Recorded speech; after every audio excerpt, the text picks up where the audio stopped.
Dans cette vidéo, nous allons aborder l'articulation des étapes permettant d'aboutir à un consentement. Ces trois étapes sont l'écoute du centre, l'élaboration de la proposition et la décision par consentement. Elles constituent une sorte d'entonnoir qui permet de converger petit à petit vers la décision à zéro objection.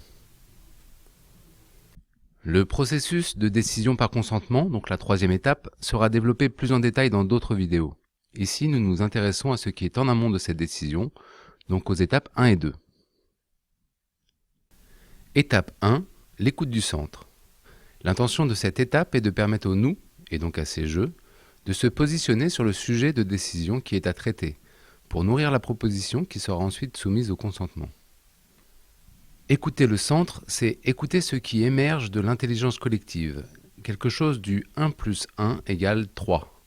Ce n'est pas la somme des points de vue, ni l'intersection de ces points de vue, c'est l'étincelle qui jaillit de la confrontation de ces points de vue et qui ouvre une troisième voie.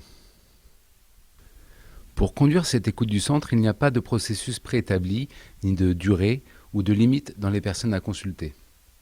Sur certains sujets complexes, l'écoute du centre peut être étalée sur plusieurs mois, inclure des consultations extérieures, d'experts ou de parties prenantes par exemple, et enchaîner plusieurs méthodes d'intelligence collective, comme les 6 chapeaux, un forum ouvert, etc.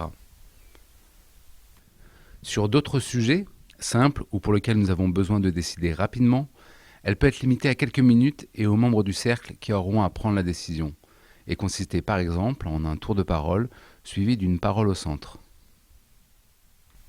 Quel que soit le processus utilisé et le temps dédié à cela, il me semble utile d'avoir en tête deux grandes phases durant cette écoute du centre. Première phase, la phase de divergence et de complexification de la problématique.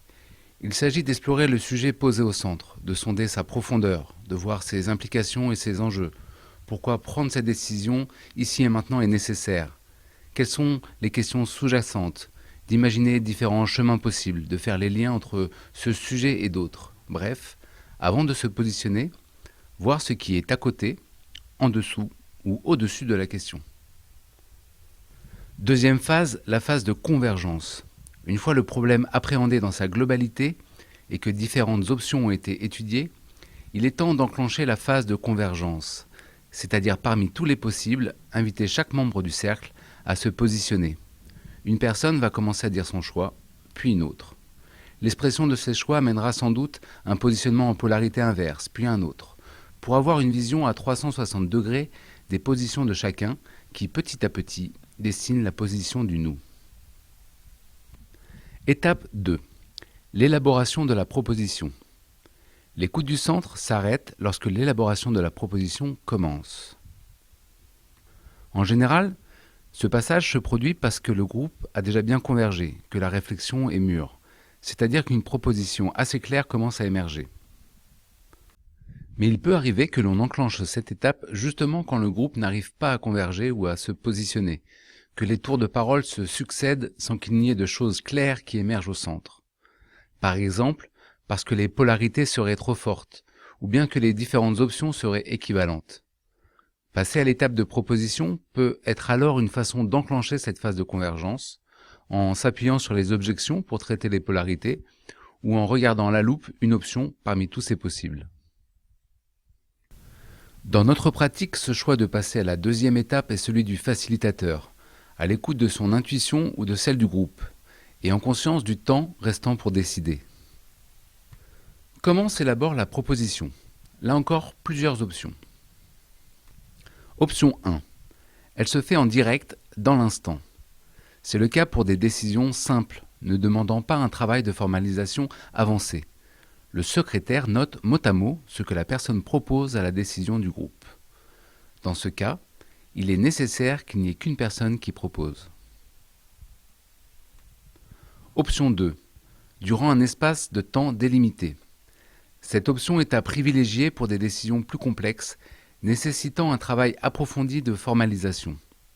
Dans ce cas de figure, il peut y avoir plusieurs personnes, 2 ou 3, qui vont se mettre d'accord sur la proposition à apporter.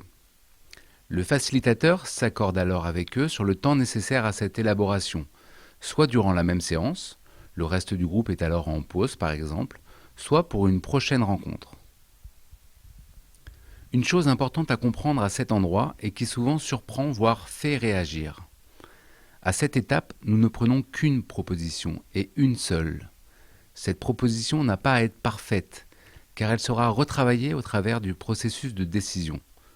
Nous ne cherchons pas la meilleure proposition, mais une proposition comme point de départ de la suite. Donc, keep cool.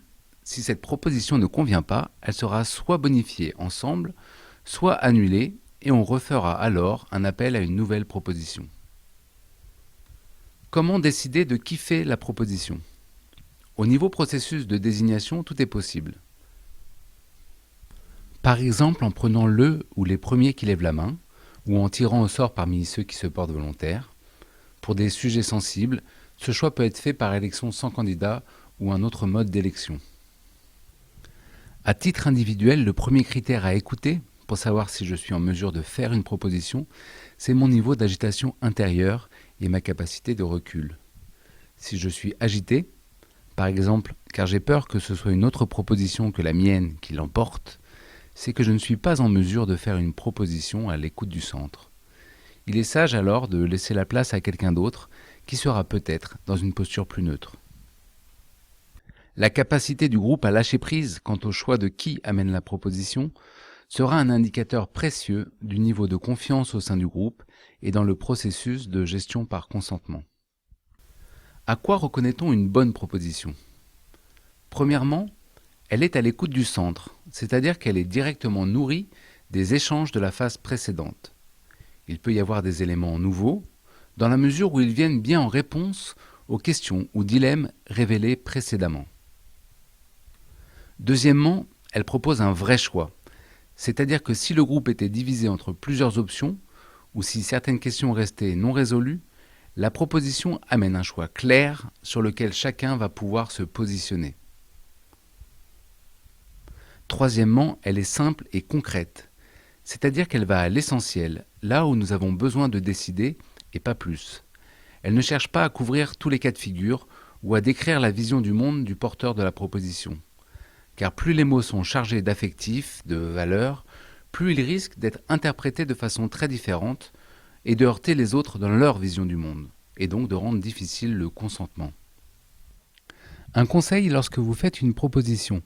Si vous ne savez pas comment intégrer certains éléments de l'écoute du centre de manière simple, car vous n'avez pas bien saisi le besoin ou la solution imaginée par là ou les personnes, il vaut mieux laisser du vide et faire confiance aux personnes concernées par ce point pour bonifier votre proposition à cet endroit.